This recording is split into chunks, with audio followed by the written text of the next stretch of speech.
વૈશાખી પૂનમની રાતે ઘરમાં આ જગ્યા પર આ એક વસ્તુ સળગાવી દેજો. એટલા પૈસા આવશે કે 7 પેઢી બેઠા બેઠા ખાશે. જી હા મિત્રો, આ વિડીયોને અંત સુધી જરૂર જોતા રહેજો અને મારી એક એક વાત ખૂબ ધ્યાનથી સાંભળજો. પરંતુ સૌથી પહેલાં, જો તમે માતા લક્ષ્મીના સાચા ભક્ત હો તો વિડીયોને લાઈક કરીને કોમેન્ટ બોક્સમાં જય માતાજી જરૂરથી લખજો. કારણ કે આજે હું તમને એક ખાસ વસ્તુ વિશે જણાવવા જઈ રહી છું, જે વૈશાખ પૂર્ણિમાના દિવસે પ્રગટાવાથી તમારી કિસ્મત બદલી શકે છે. આ વસ્તુ સામાન્ય હોવા છતાં તેનો પ્રભાવ અદ્ભુત માનવામાં આવે છે અને જો તેને સાચી રીત અને શ્રદ્ધા સાથે કરો છો તો તમારા અટકેલા કામો પૂરા થવા લાગે છે, ઘરમાં શાંતિ વધે છે અને નકારાત્મકતા દૂર થાય છે.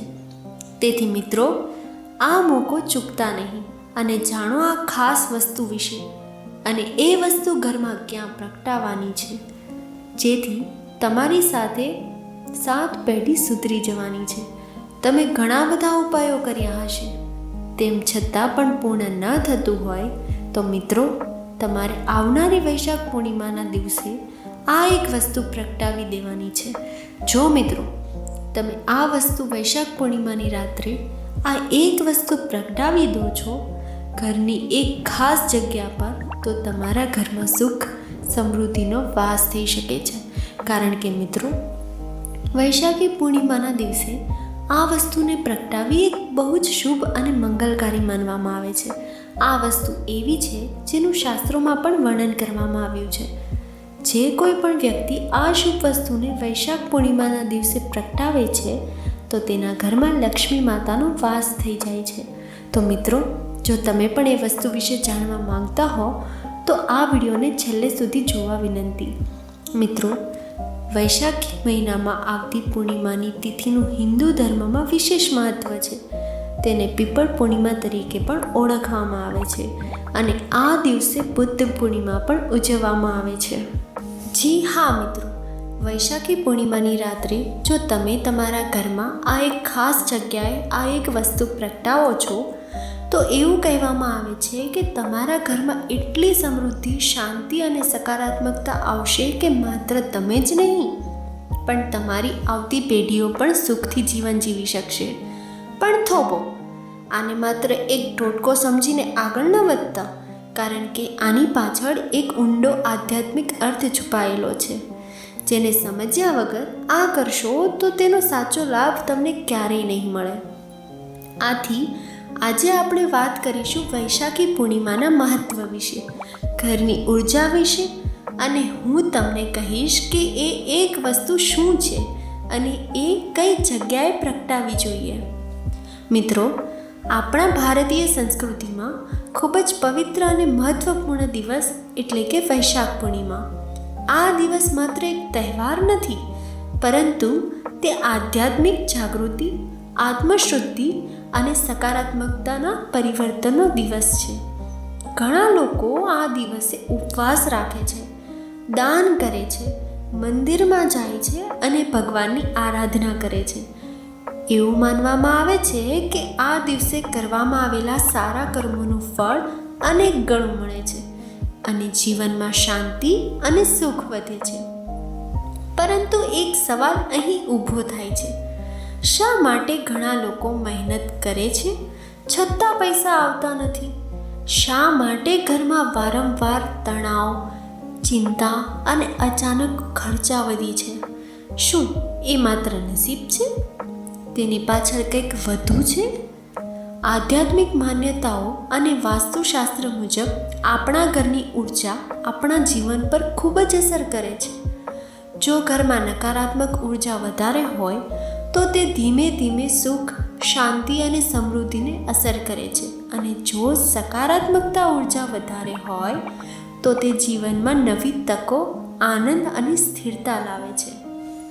વૈશાખી પૂર્ણિમાનો દિવસ આ ઉર્જાને સંતુલિત કરવાનો એક ઉત્તમ સમય માનવામાં આવે છે. આ દિવસે લોકો પોતાના ઘરને સાફ કરે છે, મીઠાના પાણીથી પોતા મારે છે અને ઘરમાં દીવા પ્રગટાવે છે.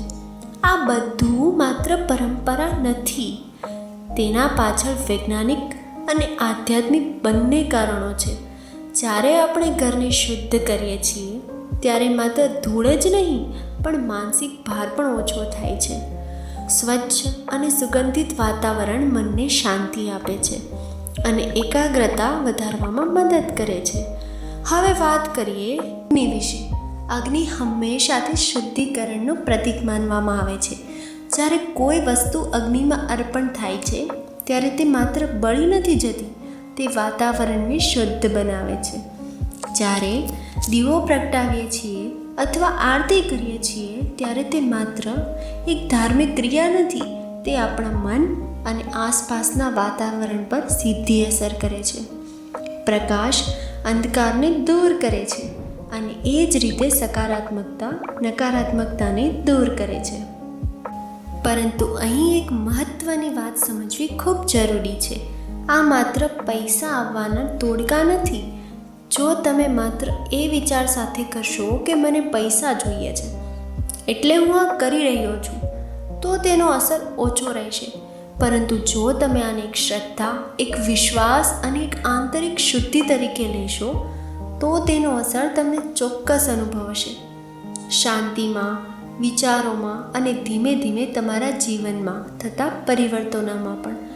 વૈશાખી પૂર્ણિમાને પૌરાણિક દ્રષ્ટિએ સમજીએ તો આ દિવસ માત્ર ચંદ્રની પૂર્ણ સ્થિતિનો તહેવાર નથી, પરંતુ અનેક આધ્યાત્મિક ઘટનાઓ, દેવ ઋષિ પરંપરા અને માનવ ચેતનાના ઉન્નતિ સાથે જોડાયેલો અત્યંત પવિત્ર દિવસ છે. હિન્દુ ધર્મના શાસ્ત્રમાં વૈશાખ માસને પવિત્ર મહિનો ગણવામાં આવે છે, કારણ કે આ સમયમાં સૂર્યદેવ વૃષભ રાશિ અને ચંદ્ર પૂર્ણિમાની સ્થિતિમાં હોય છે, જેનાથી પ્રકૃતિમાં ઉર્જાનો વિશેષ સંતુલન જળવાઈ રહે છે. આ દિવસે વૈશાખી પૂર્ણિમા તરીકે ઓળખવામાં આવે છે, જેને આધ્યાત્મિક રીતે આત્મશુદ્ધિ, દાન, તપ અને ધ્યાન માટે શ્રેષ્ઠ સમય માનવામાં આવે છે. તો મિત્રો, પૌરાણિક માન્યતા અનુસાર આ દિવસે દેવતાઓ અને ઋષિઓ દ્વારા વિશેષ પૂજા અને યજ્ઞ કરવામાં આવતા હતા. એવું માનવામાં આવે છે કે આ દિવસે કરાયેલા સત્કર્મો અનેક ગણા ફળ મળે છે. તેથી જ પ્રાચીન સમયમાં રાજાઓ અને ઋષિઓ વૈશાખી પૂર્ણિમાના દિવસે દાન, ધર્મ અને યજ્ઞો કરતા હતા, જેથી રાજ્ય અને પ્રજામાં સુખ, શાંતિ અને સમૃદ્ધિ રહે. આ દિવસ સાથે ભગવાન વિષ્ણુની ઉપાસનાનું પણ વિશેષ મહત્ત્વ જોડાયેલું છે. વૈષ્ણવ પરંપરામાં વૈશાખી પૂર્ણિમાને ભગવાન વિષ્ણુની કૃપા મેળવવાનો શુભ અવસર માનવામાં આવે છે. એવું કહેવામાં આવે છે કે આ દિવસે વિષ્ણુ ભગવાનની આરાધના કરવાથી જીવનના પાપોનો નાશ થઈ જાય છે અને મોક્ષ માર્ગ સરળતાથી મળે છે. આ ઉપરાંત મિત્રો, આ પૂર્ણિમાનો સૌથી મહત્ત્વપૂર્ણ આધ્યાત્મિક સંબંધ ગૌતમ બુદ્ધ સાથે પણ જોડાયેલો છે. પૌરાણિક અને ઐતિહાસિક માન્યતાઓના અનુસાર આ જ વૈશાખી પૂર્ણિમાના દિવસે ભગવાન બુદ્ધનો જન્મ થયો હતો અને મહાપરિનિર્વાણ ત્રણેય ઘટનાઓ બની હતી. આ કારણે આ દિવસને બુદ્ધ પૂર્ણિમા તરીકે પણ ઓળખવામાં આવે છે. આ દિવસ કરુણા, અહિંસા અને જ્ઞાનના પ્રકાશનું પ્રતીક માનવામાં આવે છે. પૌરાણિક કથાઓમાં એવું પણ વર્ણન છે કે વૈશાખી પૂર્ણિમાના દિવસે ચંદ્ર તેની પૂર્ણ કળાઓ સાથે આકાશમાં વિરાજમાન હોય છે અને આ સ્થિતિ માનવ મન પર શાંતિ અને સ્થિરતા લાવે છે. તેથી આ દિવસે ધ્યાન, જપ અને પૂજા કરવાથી મનની અશાંતિ દૂર થાય છે અને આત્મજ્ઞાનની દિશામાં આગળ વધવામાં મદદ કરે છે. આ દિવસે ગંગા સ્નાન, તીર્થયાત્રા અને દાન કરવાની પરંપરા પણ જોવા મળે છે. મિત્રો, માન્યતા છે કે વૈશાખી પૂર્ણિમાના દિવસે કરવામાં આવેલું દાન અને અનેક જન્મોના પાપોને દૂર કરે છે અને જીવનમાં શુભ ફળ આપે છે. ખાસ કરીને અન્નદાન, જળદાન અને વસ્ત્રદાન અત્યંત પુણ્યકારી માનવામાં આવે છે. મિત્રો, પૌરાણિક દ્રષ્ટિએ વૈશાખી પૂર્ણિમા એ એક એવો દિવસ છે જ્યારે માનવ અને દેવી ઉર્જા વચ્ચે અંતર ઓછું થઈ જાય છે. આ દિવસે મનુષ્ય પોતાના અહંકારને છોડીને આત્મચિંતન કરે તો જીવનમાં આધ્યાત્મિક ઉન્નતિ શક્ય બને છે. આ જ કારણથી મિત્રો, આ દિવસને માત્ર ધાર્મિક નહીં પરંતુ આંતરિક જાગૃતિનો દિવસ પણ કહેવામાં આવે છે. મિત્રો, સારાંશમાં કહીએ તો વૈશાખી પૂર્ણિમા એક એવો પવિત્ર દિવસ છે જે હિન્દુ અને બૌદ્ધ બંને પરંપરામાં આત્મશુદ્ધિ, જ્ઞાન પ્રાપ્તિ અને દાન ધર્મ માટે અત્યંત મહત્વપૂર્ણ માનવામાં આવે છે. તે આપણને શીખવે છે કે સાચી સમૃદ્ધિ માત્ર ભૌતિક નથી પરંતુ મનની શાંતિ, સારા કર્મો અને આધ્યાત્મિક વિકાસમાં છુપાયેલી છે. જી હા મિત્રો, એટલા માટે જ આ દિવસ ખૂબ જ વિશેષ છે. અને આ જ વિશેષ દિવસે તમારે બસ એક વસ્તુ ઘરના આ એક જગ્યાએ સળગાવવાની છે. બસ આટલું જ કરવાથી તમારા પર લક્ષ્મીની કૃપા વસી આવશે. જી હા મિત્રો, આ વાતને જાણવા માટે આ વિડીયોને અંત સુધી જરૂરથી જોજો અને કોમેન્ટ બોક્સમાં જય મા લક્ષ્મી જરૂર લખજો. મિત્રો, વૈશાખી પૂર્ણિમાને પૌરાણિક અને વૈજ્ઞાનિક બંને દૃષ્ટિકોણથી જોવામાં આવે છે. તો તે માત્ર ધાર્મિક તહેવાર નથી પરંતુ માનવ જીવન, પ્રકૃતિ અને મનની ઉર્જા સાથે જોડાયેલો એક મહત્વપૂર્ણ સમયચક્ર છે. પૌરાણિક કથાઓ મુજબ આ દિવસે અત્યંત પવિત્ર માનવામાં આવે છે કારણ કે આ દિવસે દેવતાઓની કૃપા વિશેષ રૂપે પ્રાપ્ત થાય છે અને ઋષિમુનિઓ દ્વારા કરવામાં આવેલ તપ, જપ અને યજ્ઞોના પરિણામ વધુ શક્તિશાળી ગણાય છે. અનેક ગ્રંથોમાં ઉલ્લેખ મળે છે કે વૈશાખ માસમાં કરવામાં આવેલું દાન અને સત્કર્મ એ બધાનું જ અનેક ગણું ફળ આપણને પ્રાપ્ત થાય છે. જી હા મિત્રો, એક કથા મુજબ પ્રાચીન સમયમાં એક ધનવાન વેપારી હતો જે ખૂબ જ સ્વાર્થી હતો અને પોતાના ધનનો ઉપયોગ માત્ર પોતાના સુખ માટે કરતો હતો. પરંતુ એક વૈશાખી પૂર્ણિમાની રાત્રે એક સંત એના ઘરે આવ્યા અને એમને સમજાવ્યું કે જીવનમાં સાચી સમૃદ્ધિ ધનથી નહીં પરંતુ દાન અને કરુણાથી મળે છે. તે રાત્રે વેપારીએ પ્રથમ વખત અન્નદાન કર્યું અને ધીમે ધીમે તેનું જીવન બદલાવા લાગ્યું. તેના મનમાં શાંતિ આવી, વ્યવસાયમાં સ્થિરતા આવી અને લોકોના તેની પ્રતિષ્ઠા વધવા લાગી.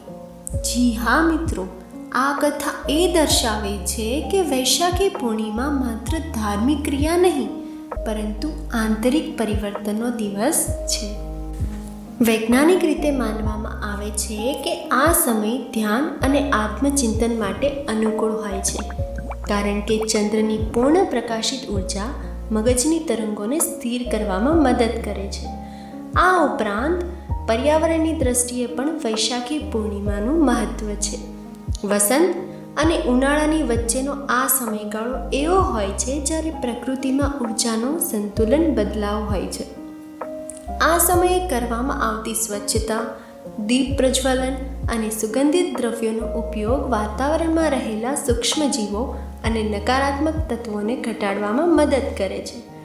ખાસ કરીને કપૂર, ધૂપ અને દીવાના પ્રકાશથી હવામાં રહેલી અશુદ્ધિઓ ઘટે છે અને મનને શાંતિ મળે છે, જે વૈજ્ઞાનિક રીતે પણ હકારાત્મક અસર કરે છે. જી હા મિત્રો, આ રીતે વૈશાખી પૂર્ણિમા એક એવો દિવસ છે જ્યાં પૌરાણિક કથાઓ આપણને નૈતિકતા, દાન, આધ્યાત્મિકતાનો સંદેશ આપે છે. જ્યારે વૈજ્ઞાનિક દૃષ્ટિકોણે આપણે સમજીએ કે પ્રકૃતિ અને માનવ શરીર વચ્ચે ઉર્જાનો ગહન સંબંધ છે. બંને દૃષ્ટિકોણથી જોડીને જોવામાં આવે તો આ દિવસ આપણને આંતરિક શુદ્ધિ, માનસિક શાંતિ અને જીવનમાં સંતુલન મેળવવાનો સુંદર અવસર આપે છે. પૌરાણિક શાસ્ત્રો મુજબ વૈશાખ માસ અને ખાસ કરીને વૈશાખી પૂર્ણિમાનો દિવસ અત્યંત પવિત્ર માનવામાં આવે છે કારણ કે આ સમયગાળામાં ગંગા માતાની શક્તિ અને પવિત્રતા સાથે ખાસ સંબંધ જોડાયેલો છે. જી હા મિત્રો, માન્યતા મુજબ જ્યારે રાજા ભગીરથે પોતાના પૂર્વજોના મોક્ષ માટે ઘોર તપ કર્યું ત્યારે ગંગા માતા સ્વર્ગમાંથી પૃથ્વી પર અવતરવા માટે તૈયાર થઈ ગયા. પરંતુ ગંગાનું પ્રવાહ એટલું શક્તિશાળી હતું કે જો તે સીધું પૃથ્વી પર આવે તો સમગ્ર ધરતી નાશ પામે તેવી સ્થિતિ હતી. ત્યારે ભગવાન શિવે ગંગાને પોતાની જટામાં ધારણ કરી અને ધીમે ધીમે તેને પૃથ્વી પર વહાવી. આ ઘટનાથી ગંગાનું પવિત્ર જળ માનવ જીવન માટે કલ્યાણકારી બન્યું. એવું માનવામાં આવે છે કે વૈશાખ માસમાં ગંગાનું જળ સૌથી વધુ પવિત્ર અને ઉર્જાવાન હોય છે. ખાસ કરીને વૈશાખી પૂર્ણિમાના દિવસે ગંગા સ્નાન અને તીર્થ સ્નાન કરવાથી જન્મો જન્મના પાપોનો નાશ થઈ જાય છે અને મનુષ્યના જીવનમાં શુદ્ધિ આવે છે. જી હા મિત્રો, આ જ કારણ છે પ્રાચીન સમયમાં ઋષિઓ અને સાધુઓ વૈશાખી પૂર્ણિમાના દિવસે ખાસ ગંગા સ્નાન કરીને ધ્યાન, જપ અને દાન કરતા હતા. તેઓ માનતા હતા કે આ દિવસે પાણીમાં પણ દિવ્ય ઉર્જા વધુ સક્રિય હોય છે. જી હા મિત્રો, જો તમે ગંગા નદીમાં સ્નાન કરવા જઈ શકો એમ નથી તો તમારે સ્નાન કરતી વખતે ગંગાજળના 5 ટીપા પાણીમાં નાખીને સ્નાન કરવાનું છે. જી હા મિત્રો, આ એ જ દિવસ છે જેમાં તમને ધનવાન બનતા કોઈ રોકી નહીં શકે. પરંતુ તમારે બસ એક નાનકડું એવું કામ કરવાનું છે. એક વસ્તુ ઘરની સૌથી શુભ માનવામાં આવતી જગ્યા પર પ્રગટાવવાની છે અને આ વસ્તુ વિશે હું તમને વિસ્તારમાં જણાવીશ. જી હા મિત્રો, હવે ધ્યાનથી સાંભળજો. આ વસ્તુ છે કપૂર અને આ પ્રગટાવવાની સૌથી શુભ માનવામાં આવતી જગ્યા એટલે કે આપણા ઘરમાં રહેલું મંદિર, એટલે કે ભગવાનનું સ્થાન. અને વૈશાખી પૂર્ણિમાની રાત્રે તમારે આ કપૂર લઈ તમારા ઘરના મંદિરમાં શ્રદ્ધા અને ભક્તિ સાથે પ્રગટાવવાનું છે. બસ એટલું જ કરવાનું છે. અને જ્યારે તમે આ કપૂર સળગાવો છો અને તે ધીમે ધીમે સંપૂર્ણ રીતે વિલીન થઈ જાય છે, તમારા ઘરમાં રહેલી નકારાત્મક ઉર્જાને દૂર કરીને એક નવી સકારાત્મક શક્તિનો પ્રવાહ શરૂ થઈ જાય છે. એવું માનવામાં આવે છે મિત્રો કે આવા પવિત્ર દિવસે કરેલું આ એક નાનું કામ પણ જીવનમાં મોટા બદલાવ લાવી શકે છે. અને મિત્રો, કહેવાય છે કે જ્યારે ઘરનું વાતાવરણ શુદ્ધ થાય છે ત્યારે ત્યાં સુખ, શાંતિ અને સમૃદ્ધિ આપમેળે વધવા લાગે છે. એટલે જ કહેવાય છે કે બસ આ એક નાનું કામ, આ કપૂર અને મંદિરની પવિત્ર જગ્યા તમારા જીવનની દિશા બદલી શકે છે. અને માન્યતા એવી પણ છે કે આવા પવિત્ર દિવસે જ્યારે તમે શ્રદ્ધાથી કપૂર પ્રગટાવો છો ત્યારે માતા લક્ષ્મીની કૃપા તમારા ઘર પર વરસવા લાગે છે. ધીમે ધીમે તમારા જીવનમાં અટકેલા કામો પૂર્ણ થવા લાગે છે. જે કામોમાં વર્ષોની અડચણો આવી રહી હતી તે સરળતાથી થવા લાગે છે. નોકરી હોય કે ધંધો હોય કે વ્યવસાય હોય, દરેક જગ્યાએ સફળતાના નવા રસ્તા ખુલવા લાગે છે. જી હા મિત્રો, અને એવું કહેવાય છે કે જો કોઈ વ્યક્તિ સતત પરેશાનીઓમાંથી હોય, પૈસાની તંગીમાં જીવતું હોય કે જીવનમાં અટકેલા કામોથી થાકી ગયો હોય તો આ એક સરળ વિધિ તેના જીવનમાં નવી આશા અને એક નવી શરૂઆત લાવી શકે છે. આ એક એવું કામ તમને મિત્રો રંગમાંથી રાજા પણ બનાવી શકે છે. તેમજ તમે વૈશાખી પૂર્ણિમાના દિવસે શેરડી તેમજ ગોળ ગ્રહણ કરી શકો છો. તમારા ઘરમાં ક્યારેય પણ ધન સંપત્તિની કમી નહીં થઈ શકે. તેમજ તમારે વૈશાખી પૂર્ણિમાના દિવસે લક્ષ્મી માતાને 5 રંગની મીઠાઈ જરૂર અર્પણ કરવી જોઈએ. એવી જ રીતે મિત્રો, તમારે વૈશાખ પૂર્ણિમાના દિવસે લક્ષ્મી માતાને મખાના જરૂર અર્પણ કરવા જોઈએ. શું તમે જાણો છો મિત્રો, જેવી રીતે લક્ષ્મી માની ઉત્પત્તિ સમુદ્ર મંથન સમયે થઈ હતી, એવી જ રીતે મિત્રો મખાનાની ઉત્પત્તિ પણ સમુદ્ર મંથન સમયે થઈ હતી. એવું માનવામાં આવે છે કે આ વસ્તુ છે એ કમળના છોડમાંથી પ્રાપ્ત થઈ શકે છે.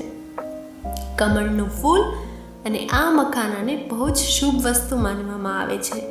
મિત્રો, જો તમે વૈશાખ પૂર્ણિમાના દિવસે આ મખાનાની ખીર બનાવીને ભગવાન વિષ્ણુ તેમજ માતા લક્ષ્મીને ભોગ ચડાવો છો તો આનાથી તમારા ઘરમાં ધનના ભંડાર ભરાયેલા રહેશે. જી હા મિત્રો, આપણા શાસ્ત્રોમાં એવી પણ માન્યતા છે કે તમારે વૈશાખ પૂર્ણિમાના દિવસે સીતાફળનું સેવન જરૂર કરવું જોઈએ. મિત્રો, સીતાફળ ખાવાથી 10 એવી બીમારી છે કે જે આપણા શરીરમાં થાય છે એ સાવ નાબૂદ થઈ જવાની છે. એવી માન્યતા છે કે વૈશાખ પૂનમના દિવસે જો તમે સીતાફળ ઘરમાં લાવો છો તો મિત્રો તમારા ઘરમાં સાક્ષાત લક્ષ્મી માતાનો વાસ થાય છે એવું માનવામાં આવે છે. કારણ કે મિત્રો સીતાફળમાં સાક્ષાત સીતા માતાનો વાસ હોય છે. એવી માન્યતા છે કે ભગવાન રામ વનવાસ દરમિયાન સીતા માતાએ આ જ ફળ ખાધું હતું. પણ સાથે જ તમારે એ વસ્તુનું ધ્યાન રાખવાનું છે કે વૈશાખી પૂર્ણિમાના દિવસે તમારે અમુક શાકભાજી કે જેનું સેવન ન કરવું જોઈએ. જેમ કે મિત્રો તમારે રીંગણાનું સેવન ન કરવું જોઈએ. તેમજ આ દિવસે મિત્રો તમારે કંઈ પણ બહારથી પેકેટવાળું જ્યુસ ન પીવું જોઈએ. અને જો તમે ઘરે પણ જ્યુસ બનાવો છો તો એમાં તમારે મીઠું ન નાખવું જોઈએ. તેમજ લોકોની કુંડળીમાં શનિ અને ગુરુ દોષ હોય તેમણે વૈશાખી પૂર્ણિમાના દિવસે પીપળાના ઝાડની પૂજા કરવી જોઈએ. પીપળાના વૃક્ષની પૂજા કરવાથી શનિ અને ગુરુ તેમજ અન્ય ગ્રહોના શુભ ફળ મળે છે. ધાર્મિક માન્યતા અનુસાર વૈશાખી પૂર્ણિમાના દિવસે પીપળના વૃક્ષમાં ત્રિમૂર્તિ એટલે કે બ્રહ્મા, વિષ્ણુ અને મહેશનો વાસ હોય છે. તેથી દરરોજ સવારે સ્નાન કર્યા પછી પીપળના ઝાડને જળ ચઢાવવું જોઈએ અને દીવો પ્રગટાવવો જોઈએ. જો દરરોજ શક્ય ન હોય તો વૈશાખ પૂર્ણિમાના દિવસે આ કામ અવશ્ય કરવું જોઈએ. તેમજ મિત્રો પીપળાના ઝાડમાં પૂર્વજોનો વાસ હોય છે. તેથી વૈશાખ પૂર્ણિમાના દિવસે એક પીપળાના પાણીમાં દૂધ અને કાળા તલ મિક્સ કરીને પીપળાના ઝાડને અર્પણ કરજો. તેનાથી પૂર્વજો પ્રસન્ન થઈને તમને આશીર્વાદ આપશે. વૈશાખ પૂર્ણિમાના દિવસે ત્રાંબાના વાસણમાં પાણી ભરીને ભગવાન વિષ્ણુના 8 હાથવાળા સ્વરૂપનું સ્મરણ કરવાનું છે અને આ જળ પીપળના ઝાડને અર્પણ કરવાનું છે. આ પછી ઝાડની આસપાસ 5 વખત પરિભ્રમણ કરો. આ દિવસે તમે પીપળનું વૃક્ષ પણ લગાડી શકો છો. તેમજ મિત્રો વૈશાખ પૂર્ણિમાના દિવસે સફેદ રંગની વસ્તુઓનું દાન કરવું અત્યંત શુભ માનવામાં આવે છે. આમાં સફેદ વસ્ત્રો, અક્ષત સફેદ મીઠાઈ, બરફી અથવા તો અન્ય સફેદ ખાદ્ય પદાર્થોનો પણ સમાવેશ થાય છે. આ દાન ગરીબી, બ્રાહ્મણો અથવા જરૂરિયાતમંદોને કરવું જોઈએ. એવી માન્યતા છે કે સફેદ રંગ શુદ્ધતા અને સમૃદ્ધિનું પ્રતીક છે જે માતા લક્ષ્મીને આકર્ષે છે. મિત્રો, વૈશાખ પૂર્ણિમા સાથે એક સુંદર અને એક પ્રેરણાદાયક કથા પણ જોડાયેલી છે. કહેવાય છે કે એક ગરીબ બ્રાહ્મણ દર વર્ષે આ દિવસે શ્રદ્ધા સાથે ભગવાન વિષ્ણુ અને માતા લક્ષ્મીની પૂજા કરીને ગરીબોને અન્ન અને પાણીનું દાન કરતો હતો. તેની પાસે બહુ સંપત્તિ ન હોવા છતાં તે પોતાની ક્ષમતા મુજબ દાન કરવાનું ક્યારેય છોડતો ન હતો. એક વખત તેની આ સાચી ભક્તિને પ્રસન્ન થઈને માતા લક્ષ્મી તેના સ્વપ્નમાં પ્રગટ થઈ અને તેને આશીર્વાદ આપ્યા કે હવે તેના ઘરમાં ક્યારેય અન્ન કે ધનની કમી નહીં થાય. ત્યારે તેનું જીવન સંપૂર્ણ રીતે બદલાઈ ગયું અને તેને ધીમે ધીમે સમૃદ્ધ બન્યો. આ કથા આપણને એવું શીખવે છે કે વૈશાખ પૂર્ણિમાના દિવસે કરેલા નાના સારા કામો, દાન અને ભક્તિ પણ જીવનમાં મોટું ફળ આપી શકે છે. મિત્રો, વૈશાખ પૂર્ણિમા સાથે જોડાયેલી એક વધુ મહત્ત્વની વાત એ છે કે આ દિવસે પુણ્ય સંગ્રહનો દિવસ કહેવામાં આવે છે. માન્યતા છે કે વર્ષભરમાં કરેલા સારા ખરાબ કર્મનો પ્રભાવ વધે છે અને આ દિવસે કરવામાં આવેલા સારા કાર્યનું ફળ બહુ જ ઝડપથી મળે છે.